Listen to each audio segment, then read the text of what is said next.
It had been months since I left. I didn't say goodbye, I didn't leave a note. I didn't even turn around to look at her one last time. The woman I loved, the woman I married, had broken me in a way I couldn't even begin to understand. The day I found out about the affair, I walked out and I stayed gone.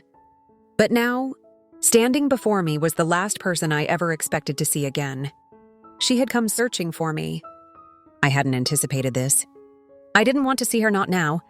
Not ever yet, there she was. Standing in front of me, pleading for forgiveness. But why was it love? Or was it regret? The discovery wasn't dramatic.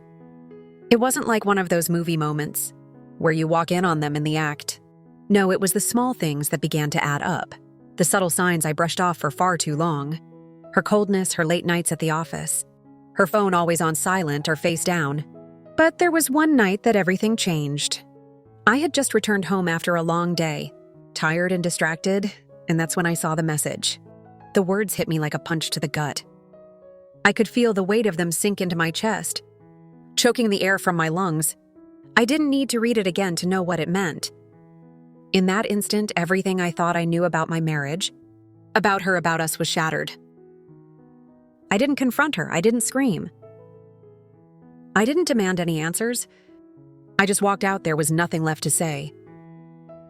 When someone betrays you like that, it isn't about understanding. It's about accepting that they've made their choice.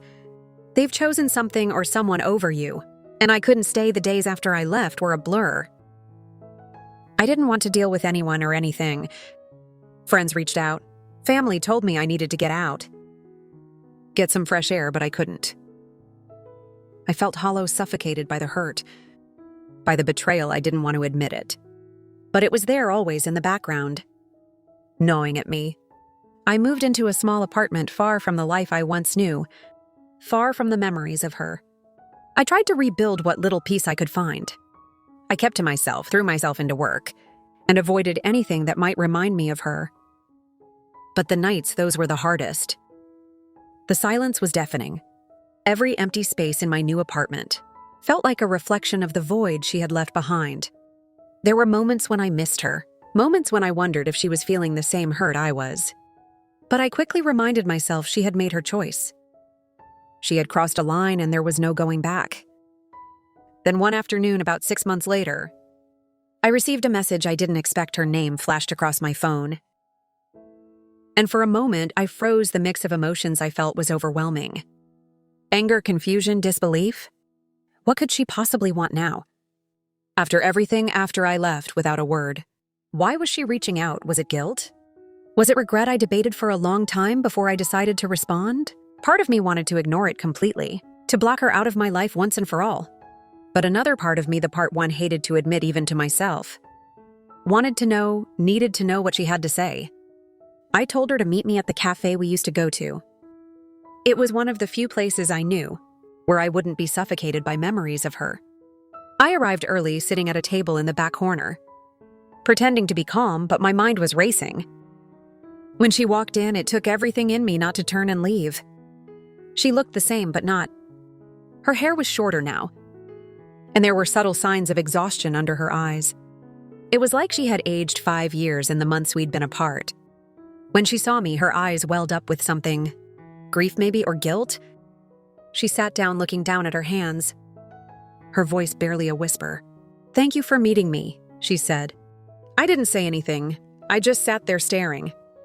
At her, I had spent so many months imagining what I would say if I ever saw her again, but now, sitting across from her, I couldn't find the words. The hurt was still there, raw and fresh. She spoke again, her voice trembling. "I've missed you. I know what I did was wrong, and I regret everything." I wanted to believe her. I wanted to believe that the woman sitting in front of me, so vulnerable and broken, was the same woman I once loved. But the truth was, she wasn't. She wasn't the same, and she never would be again. I never meant for it to happen. She said, her eyes glistening with unshed tears. I thought I could handle it, that I could keep both of you in my life. But when I lost you, when you left, I realized how much you meant to me. I swallowed hard, my heart pounding. This wasn't the apology I had imagined. It wasn't enough words couldn't fix what she had broken. I needed more than just her regret. I needed the truth. What is this? I asked, my voice steady but cold.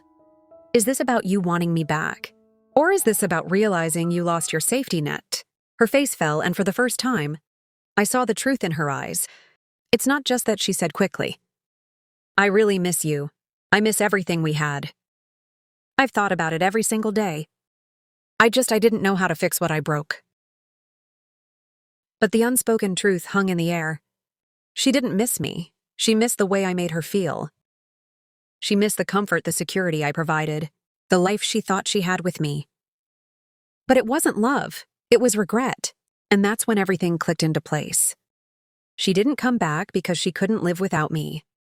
She came back because her backup plan had failed her. Her new life hadn't turned out the way she'd hoped. And now she wanted to make sure I was still an option. I stood up, feeling the weight of the realization settle over me. The clarity was overwhelming. I couldn't go back, not now. Not ever. I think you should go. I said. She didn't argue. She didn't try to convince me otherwise. She just nodded, her face a mask of disappointment and regret. And she left. I stayed behind, watching her walk away.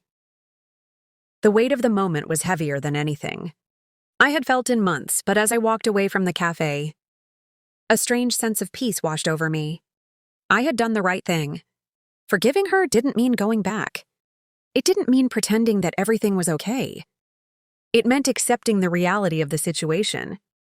And I realized if she truly loved me, she would have never risked losing me in the first place. If you're waiting for someone to realize what they lost, stop.